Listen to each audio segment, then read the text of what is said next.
اللهم صل على سيدنا محمد وعلى آل سيدنا محمد وبارك وسلم۔ اللہ رب العزت نے اپنی قدرت کاملہ سے ہمیں پیدا فرمایا اور اپنی رحمت کاملہ سے بغیر کسی استحقاق کے بے شمار نعمتیں عطا فرمائی۔ ڈبلنگ کیوں ہو رہی ہے؟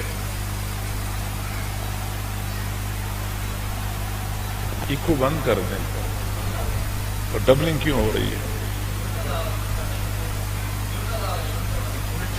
یونٹ چل رہے ہیں۔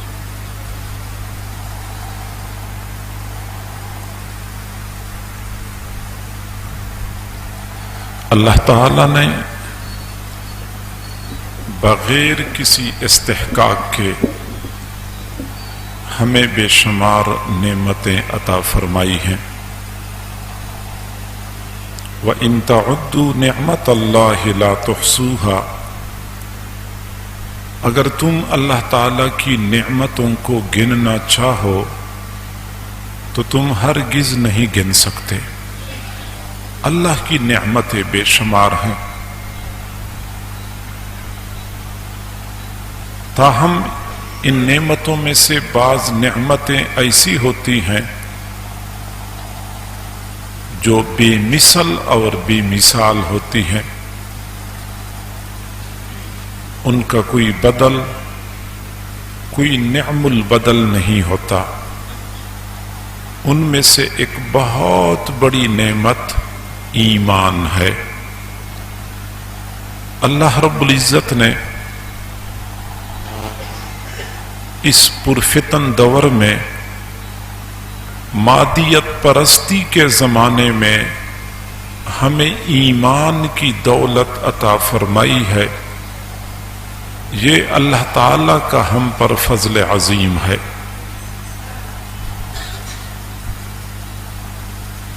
ایمان وہ نعمت ہے جس کو مال پیسے کے ذریعے حاصل نہیں کیا جا سکتا۔ حسب نسب، ذات، برادری کی وجہ سے بھی کسی کو ایمان نہیں ملتا۔ ذہانت اور قابلیت کی بدولت بھی کوئی بندہ ایمان حاصل نہیں کر سکتا۔ یہ صرف اور صرف عطیہ خداوندی ہے۔ اللہ تعالی جس کو چاہتا ہے ایمان کی دولت عطا فرما دیتا ہے۔ حضور صلی اللہ علیہ وسلم کے شہر مکہ مکرمہ میں رہنے والے، آپ صلی اللہ علیہ وسلم کے مبارک چہرے کا بارہا دیدار کرنے والے، آپ صلی اللہ علیہ وسلم کی مبارک زبان سے براہ راست دین کی دعوت سننے والے ابو جہل اور ابو لہب ایمان سے محروم چلے گئے، جبکہ دوسری جانب حبشہ سے لایا گیا ایک غلام جس کی نہ شکل و صورت اچھی تھی، نہ مال پیسہ تھا، نہ حسب و نسب اعلی تھا، لیکن اللہ نے ان کو پسند فرمایا، ایمان کی دولت سے مالا مال کر لیا۔ میرے بھائیو، ایمان ہمیں مفت میں ملا ہے۔ اس ایمان کی خاطر ہمیں اللہ کو درخواست نہیں دینی پڑی، کوئی چارجز ہمیں ادا نہیں کرنے پڑے۔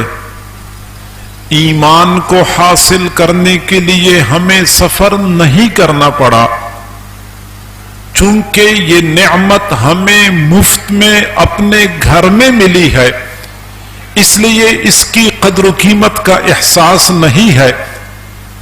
اگر ہم نے ایمان کی قدر و قیمت معلوم کرنی ہے تو آج سے 14 صدیاں پیچھے جانا پڑے گا۔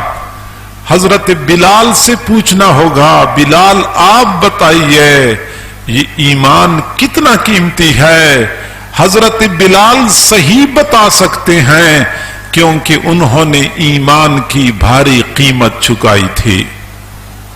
حضرت سمیہ سے پوچھنا ہوگا، سمیہ آپ بتائیے یہ ایمان کتنا قیمتی ہے؟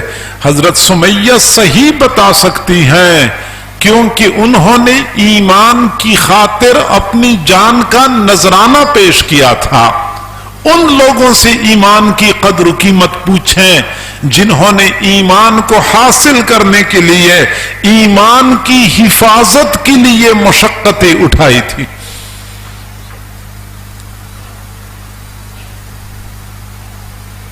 اور یہ بھی ایک حقیقت ہے کہ ایمان لوگوں کی وجہ سے کسی کو نہیں مل سکتا۔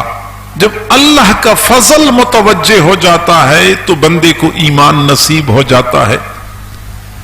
حضرت بلال رضی اللہ تعالی عنہ فرمایا کرتے تھے کہ پاک ہے وہ پروردگار جس نے ایمان کو اپنے قبضے میں رکھا ہے، اگر یہ بندوں کے اختیار میں ہوتا تو مجھ کالے کلوٹے کو کون ایمان دیتا؟ اللہ رب العزت نے اپنے قبضے میں رکھا ہے، اس لیے تو مجھے ایمان ملا ہے۔ اور میرے بھائیوں، اس گئے گزرے زمانے میں ایمان کا مل جانا اس بات کی دلیل ہے کہ اللہ تعالی ہم سے محبت فرماتے ہیں۔ حضور صلی اللہ علیہ وسلم نے فرمایا، ان اللہ تعالی یعطی الدنیا من یحب ومن لا یحب۔ اللہ تعالی دنیا ہر کسی کو دیتا ہے، خواہ اس سے اللہ محبت کرے یا نہ کرے۔ وَإِنَّهُ لَا يُعْطِي الْإِيمَانَ إِلَّا مَنْ يُحِبُّ۔ اللہ تعالی ایمان نہیں دیتا مگر اس شخص کو دیتا ہے جس سے اللہ محبت کرتا ہے۔ تو ایمان کی دولت کا مل جانا اس بات کی دلیل ہے کہ اللہ ہم سے محبت کرتا ہے۔ میرے بھائیوں، ہم جو یہ کلمہ پڑھتے ہیں لا الہ الا اللہ، بظاہر مختصر سا کلمہ، لیکن اپنے اندر اتنی وسعت رکھتا ہے، اتنی جامعیت رکھتا ہے، اتنی ہماگیریت رکھتا ہے کہ اگر اس کلمے کی وسعت اسرار و رموز کو بیان کرنا شروع کیا جائے تو ایک نہیں، اس طرح کی کئی ساری نشستیں بھی اس کے لیے ناکافی ہو جائیں گی۔ اور یہ کلمہ اللہ کو بہت پسند ہے۔ حضرت موسیٰ علیہ السلام نے اللہ تعالیٰ سے دعا مانگی، اے اللہ مجھے کوئی ایسا ذکر بتا دیجئے جس کے ذریعے میں آپ کو یاد کرتا رہوں۔ اللہ رب العزت نے فرمایا، اے میرے محبوب موسیٰ علیہ السلام، آپ لا الہ الا اللہ کثرت سے پڑھا کریں۔ عرض کیا، اے اللہ یہ تو وہ کلمہ ہے جس کو سارے لوگ پڑھتے ہیں، میں تو آپ سے کسی خاص ذکر کا متمنی تھا۔ اللہ رب العزت نے فرمایا، میرے محبوب موسیٰ علیہ السلام آپ اس کلمے کو ہلکا نہ سمجھیں، آپ اس کلمے کو ہلکا نہ سمجھیں۔ مجھے اپنی عزت اور جلال کی قسم، اگر ترازو کے ایک پلڑے میں زمین اور آسمان اور درمیان میں جو کچھ ہے سب کچھ ڈال دیا جائے اور دوسرے پلڑے میں یہی کلمہ ڈال دیا جائے، یہ کلمہ سب کچھ پر بھاری ہو جائے گا۔ اور اس کی وجہ کیا ہے؟ یہ کلمہ لا الہ الا اللہ، یہ توحید پر مشتمل ہے۔ اس مختصر کلمے میں بندہ پوری دنیا کے باطل معبودوں سے بیزاری کا اظہار کرتا ہے، صرف اور صرف ایک اللہ کی عبودیت کا اقرار کرتا ہے۔ لا الہ، نہیں ہے کوئی معبود، نہیں ہے کوئی معبود الا اللہ، مگر ایک اللہ ہمارا معبود ہے۔ لا لا نہیں ہے، نہیں ہے، اللہ کے سوا سب کی نفی کرنی پڑتی ہے، یہ لا کی تلوار چلانی پڑتی ہے، غیر اللہ کو فنا کرنا ہوتا ہے۔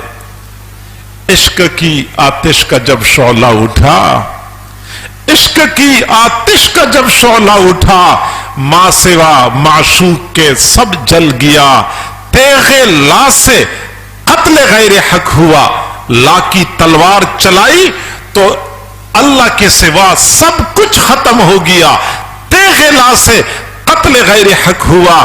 دیکھیے پھر بعد اس کے کیا بچا، پھر بچا اللہ باقی سب فنا، پھر بچا اللہ باقی سب فنا۔ مرحبا اے عشق تجھ کو مرحبا، اے عشق تجھے مرحبا ہو، تو نے میری نگاہوں میں میرے محبوب پروردگار کے سوا سب کو ہیج کر دیا ہے۔ یہ لا الہ، اللہ کو توحید بہت پسند ہے۔ حضرت یوسف علیہ السلام مصر کے بادشاہ بن گئے، قحط پڑا، لوگ غلہ لینے کے لیے آتے تھے۔ حضرت یوسف علیہ السلام نے ایک پیمانہ مقرر کیا تھا کہ ہر آنے والے کو اسی پیمانے کے مطابق غلہ دیا جائے۔ لوگ آتے تھے، غلہ لے جاتے تھے۔ ایک نوجوان آیا، جب اسی پیمانے کے مطابق اس کو غلہ دیا گیا، اس نے کہا مجھے تھوڑا نہیں چاہیے، مجھے زیادہ غلہ چاہیے۔ وہ ملازمین نے کہا کہ ہمیں زیادہ غلہ کسی کو دینے کی اجازت نہیں ہے، ہمیں اتنی اجازت ہے کہ اس پیمانے کے مطابق دیا کریں۔ نوجوان نے کہا کہ اگر تم لوگوں نے مجھے غلہ نہیں دینا تو مجھے خود مصر کے بادشاہ کے پاس لے جاؤ، میں ان سے بات کرتا ہوں۔ نوجوان کو حضرت یوسف علیہ السلام کی خدمت میں پیش کیا گیا۔ ملازمین نے کہا یہ اس پیمانے سے زیادہ غلہ مانگتا ہے۔ حضرت یوسف علیہ السلام نے فرمایا بھائی غلہ تھوڑا ہے، آبادی زیادہ ہے، گزارا کرنا ہوتا ہے، اسی غلے پہ آپ اکتفا کر لیں۔ نوجوان کہہ رہا تھا مجھے زیادہ غلہ چاہیے، تھوڑا غلہ میں نہیں لے جاؤں گا، اور اگر آپ نے مجھے اس طرح غلہ نہیں دینا تو ذرا میری بات سن لو۔ وہ نوجوان قریب آیا، اس نے حضرت یوسف علیہ السلام کے کان میں ایک بات کہہ دی۔ حضرت یوسف علیہ السلام اتنا خوش ہوئے، فرمایا یہ نوجوان جتنا غلہ اٹھا سکتا ہے اس کو اجازت ہے یہ غلہ لے کے چلا جائے۔ نوجوان تو غلہ لے کے چلا گیا۔ بعد میں اللہ تعالیٰ نے پوچھا میرے محبوب یوسف علیہ السلام اس نوجوان نے آپ کے کان میں کون سی ایسی بات کہہ دی کہ آپ اتنا خوش ہوئے کہ اس کی ضرورت کے مطابق غلہ دے دیا؟ حضرت یوسف علیہ السلام نے عرض کیا اے اللہ وہ نوجوان میرے کان میں کہہ رہا تھا عزیز مصر اس وقت آپ مصر کے تخت پہ بیٹھے ہیں، ایک وقت تھا آپ زلیخا کے گھر میں غلامی کی زندگی گزار رہے تھے، زلیخا کے گھر میں آپ پر زنا کی تہمت لگی تھی، اس وقت ایک چھوٹے بچے نے آپ کی پاک دامنی کی گواہی دی تھی، اس وقت وہ بچہ چھوٹا تھا، وہ بڑا ہو گیا، وہ جوان ہو گیا، وہ آپ کے سامنے غلہ لینے کے لیے کھڑا ہے، اس نوجوان کے حال پہ ترس کھا لیجئے، اس کی ضرورت کے مطابق غلہ دے دیجئے۔ اے اللہ یہ وہ نوجوان تھا جس نے اپنے بچپن میں میری پاک دامنی کی گواہی دی تھی، اس لیے میں نے اتنا غلہ دیا جتنا میری شان کے لائق تھا۔ اللہ رب العزت نے فرمایا میرے محبوب یوسف علیہ السلام جس نے آپ کی پاک دامنی کی گواہی دی، آپ نے اتنا دیا جتنا آپ کی شان کے لائق تھا، اور جو بندہ میری توحید کی گواہی دے گا میں اتنا دوں گا جتنا میری شان کے لائق ہوگا۔ او میرے بندے تجھے توحید کا بدلہ چاہیے، اس دنیا میں اتنی وسعت ہی نہیں ہے جو توحید کا بدلہ بن سکے، آپ کو میرے پاس آنا ہوگا، میں آپ کو اس توحید کے بدلے اس دنیا سے 10 گنا بڑی جنت عطا کر دوں گا۔ توحید اللہ کو پسند۔ ہمارے پاس سب سے زیادہ قیمتی سرمایہ ہمارا ایمان۔ اصول یاد رکھیں کہ جو چیز زیادہ قیمتی ہوتی ہے وہ زیادہ حفاظت کی محتاج ہوتی ہے۔ گھر والے گھر سے جاتے ہیں، وہ چارپائیوں کی حفاظت کی فکر نہیں کرتے، ان کو یہ خطرہ نہیں ہوتا کہ ہماری غیر موجودگی میں چور آ جائیں گے، وہ چارپائیاں لے کے چلے جائیں گے، وہ میز کرسی لے کے چلے جائیں گے، وہ کمبل اور رضائی لے کے چلے جائیں گے، ان کو کوئی خطرہ نہیں ہوتا۔ گھر والوں کو اس بات کا خطرہ ہوتا ہے کہ ہماری غیر موجودگی میں چور آ جائیں گے، وہ سونا چاندی لے کے چلے جائیں گے، نقدی لے کے چلے جائیں گے، اس لیے سونے چاندی نقدی کی حفاظت کی جاتی ہے، اس کو الماری کے دراز میں رکھا جاتا ہے، دراز کو تالا لگایا جاتا ہے، اوپر سے الماری کو تالا لگایا جاتا ہے، بعد میں کمرے کو تالا لگایا جاتا ہے، اچھی طرح اس کو محفوظ کیا جاتا ہے تاکہ ہماری غیر موجودگی میں چور ڈاکو آ کے سونا چاندی اور نقدی نہ لے جائے۔ ان چیزوں کی حفاظت کی ضرورت ہوتی ہے، جو چیز زیادہ قیمتی ہوتی ہے وہ زیادہ حفاظت کی محتاج ہوتی ہے۔ ہمارے پاس سب سے زیادہ قیمتی سرمایہ ہمارا ایمان، اور دوسری جانب ہمارا دشمن ڈاکو شیطان ہے۔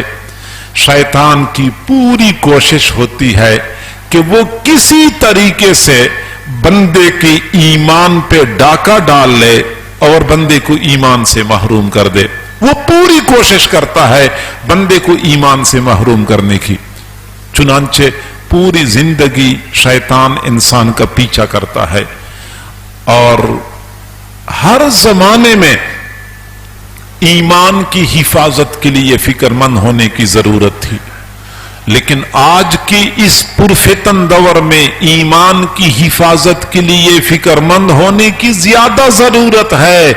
حضور صلی اللہ علیہ وسلم نے فرمایا، بادروا بالاعمال الصالحہ، اے میرے صحابہ تم نیک اعمال میں جلدی کیا کرو، ستکون فتن، ان قریب ایسے فتنے آنے والے ہیں کا قطع اللیل المظلم، جیسے تاریک رات کے تہ در تہ اندھیرے ہوتے ہیں۔ یصبح الرجل مؤمنا ویمسی کافرا، صبح کو بندہ مومن ہوگا، شام کو کافر ہو چکا ہوگا، ویمسی الرجل مؤمنا ویصبح کافرا، شام کو بندہ مومن ہوگا، صبح کو وہ کافر ہو چکا ہوگا۔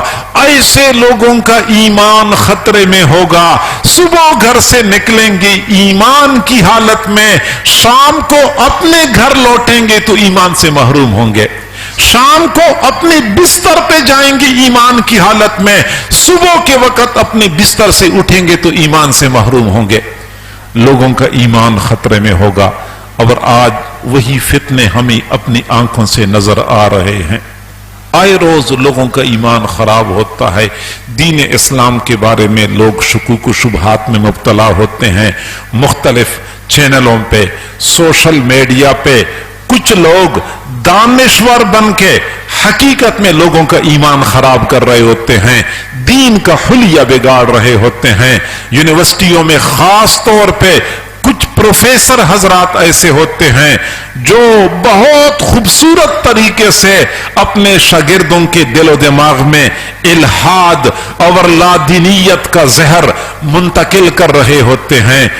کئی مرتبہ ہمارے نوجوان بچے اپنے آپ کو مسلمان سمجھتے ہیں، حالانکہ ان کے دل و دماغ میں دین اسلام کے بارے میں شکوک پیدا کیے گئے ہوتے ہیں، وہ ایمان سے محروم ہو چکے ہوتے ہیں، ان کو پتہ بھی نہیں ہوتا، اور ان کا ایمان لوٹا گیا ہوتا ہے، وہ ایمان سے خالی ہوتے ہیں۔